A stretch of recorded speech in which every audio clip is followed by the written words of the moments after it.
you buy a lot of presents? Not really. We mostly had one main present and a few little things, but there wasn't very much money. And I suppose in those days it wasn't about the presents really.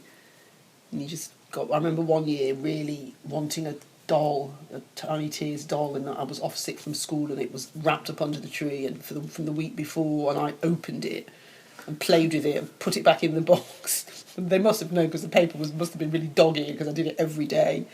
I really, really wanting something and being so excited just to get a doll, whereas I suppose now, people probably wouldn't be that happy to get a doll, but that was then, that was the 70s, I suppose, late 60s, early 70s. And I actually do remember that day being really hot and had a strawberry mivvy. I think most of it is actually down my dress. It's brilliant. I'm quite scratty. I had a good day in the garden. Because I really remember with just being outside all the time.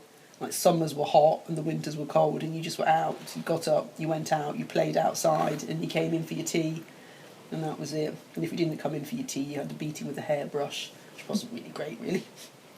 Oh my God, Butlins. Oh gosh. We had 3 holidays, our whole childhood, all to Butlins, which must have been absolutely awful in the 1970s. I really don't remember the racism, but I look back on it and it was there, and it must have been horrible for them. You look at the pictures, there's just white faces wearing their full suits on the beach, and there's my mum and dad. I mean, they look really cool though, but it must have been horrific. I remember going to the shows in the evening and getting up and singing on stage with my sister. I mean, it just must have been terrible. I love that picture. There's a bloke in a suit and tie there. That was after university, going on a boat trip to Norfolk, and picked up that boat in a place called Grantham near Nottingham. So I remember it distinctly, and the man looking round, and for the men, there's just us 3 girls. It was actually terrified when he gave us the boat key. What did you do straight after uni? That travel? Didn't travel. I went on that holiday, and then I started working. Didn't travel. Didn't have the urge to do it really. I don't think I travelled much as a child. We hadn't gone on holidays. The first time I went abroad was when I went to university, and we went to Florence on a trip, and it was my first time I'd been on a plane. But I haven't stopped travelling since. I made up for my travelling now. But no, didn't have to do the travelling, and needed the money, and started working. I worked all the way through those college times and carried on really. Wished I had done it though, because it's something you don't get a chance to do again once you start your life and you start working. It's hard to have a break from it. Me with terrible fashion show makeup on and very red nails. Never do that now. Full face of makeup. Yeah. And How old were you when you did hair. fashion shows? I was probably about 19 or 20 there. Gosh, in fact I look completely different. My face has changed so much. You don't think you do, but it's completely different. I suppose having hair makes a massive difference. And there's some terrible pictures there of me, sort of 1980s outfits with very big hair. Yeah, it was a weird time for modelling though. Black models, there weren't any. There weren't any. And I remember doing a cover for a magazine called Honey. It doesn't exist anymore.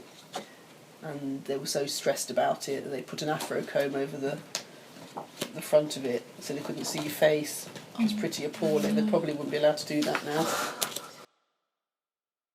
Gosh, that's where my first flat was, just looking over those marshes when I first moved down to London. Got a squat in Hackney, went with my sister and my 2 roommates, and we terrifyingly got the jemmy out and broke into a flat and changed the locks very quickly before the police came. And we lived there for 3 years. It was fantastic. And all the local villains looked after us. How did Grandma and Grandad meet?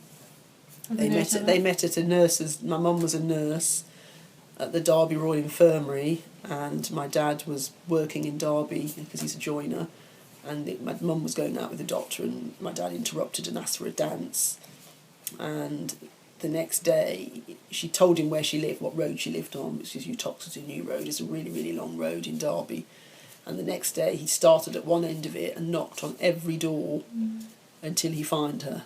Oh. And I think it's probably the first and last romantic gesture he's ever done. So that was that. And then they got married and, the rest is history. Yeah. Did Grandma live on her own? She was living with her mum at the time. Her mum came here? Her mum came over but then died shortly after. Oh. So that's why she's in their wedding photographs, because she came... Yeah, so she was living with her at the time. And then her other brothers came over, but they all lived in London. And then she ended up staying in Derby. Not sure why, really. Wish we'd never stayed in Derby. It's just a terrible place. I mean, look at those walls. I hated it. It's just really not a nice place, really. Not friendly, really. And I go back, I just feel like I come out in hives, because it just doesn't have really very... Although our childhood looks very happy, doesn't it? Smiley and happy, and I would never want to go back there.